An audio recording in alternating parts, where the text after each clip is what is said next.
የኢትዮጵያ ሀገራዊ ምክክር ኮሚሽን ኮሚሽነር አምባሳደር ሙሐመድ ድሪር ከሐምሌ 8 2018 ዓመተ ምህረት ጀምሮ በአዲስ ኢንተርናሽናል ኮንቬንሽን ማዕከል እየተካሄደ ያለውን የምክክር መድረክ በማስመልከት ለመገናኛ ብዙሃን ጋዜጣዊ መግለጫን ሰጥተዋል። ተመካካሪዎች ኮሚሽኑ ይፋ ባደረጋቸው 8 አጀንዳዎች ላይ መወያየት የሚያስችላቸውን ግንዛቤ አግኝተው በቡድን እየተወያዩ ስለመሆኑም አንስተዋል። ከሐምሌ 8 ቀን 2018 ጀምሮ እያንዳንዳቸው 500 ተመካካሪዎችን የያዙ 8 ትልልቅ የምክክር ቡድኖች ተደራጅተው ኮሚሽኑ ይፋ ባደረጋቸው 8ቱ የምክክር አጀንዳዎች ላይ ተመድበው የቅድመ ምክክር ውይይቶችን፣ ትውውቆችን ብሎም በምክክሩ የአሰራር ስርዓቶች ላይ ግንዛቤ ወስደዋል። ዛሬ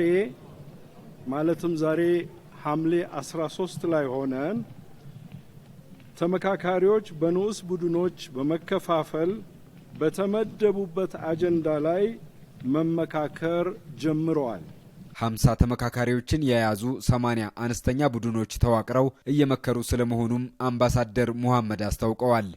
በእያንዳንዱ ንዑስ ቡድን ውስጥ 50 ተመካካሪዎች ያሉ ሲሆን በአጠቃላይ 80 አነስተኛ ቡድኖች በተመደቡላቸው አጀንዳዎች ላይ እየመከሩ ይገኛሉ።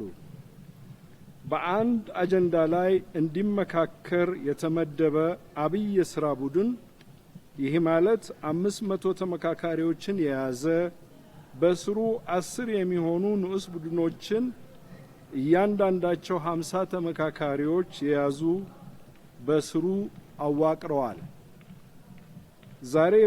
ዛሬ የተጀመረው ይህ ሂደት የምክክሩ ቁልፍ አካል ሲሆን ተመካካሪዎች በተመደቡባቸው አጀንዳዎች ላይ ሀሳባቸውን የሚያንሸራሽሩበት፣ አንዳቸው የሌላውን ወይም የሌላዎችን ሀሳብ የሚሰሙበት እንዲሁም የተለያየ ሀሳቦች በሚስተናገዱበት በመሆኑ የምክክሩ ቁልፍ አካል ነው። ኮሚሽኑ ከ160 በላይ አመካካሪዎችና 256 ቃለ ጉባኤ ያዦችን በማካተት ሀገራዊ ጉባኤውን በብቃት እየተመራ ነው ብለዋል። በዚህ ሂደት ኮሚሽኑ በስራ ልምዳቸውና በትምህርት ዝግጅታቸው አንቱታን ያተረፉ 160 የሚሆኑ አመካካሪዎችን መድበዋል። ከዚህ በተጨማሪም 256 የሚሆኑ የቃለ ጉባኤ ጸሐፊዎች አሰማርተው የሀገራዊ ምክክር ጉባኤውን እየመሩ ይገኛሉ።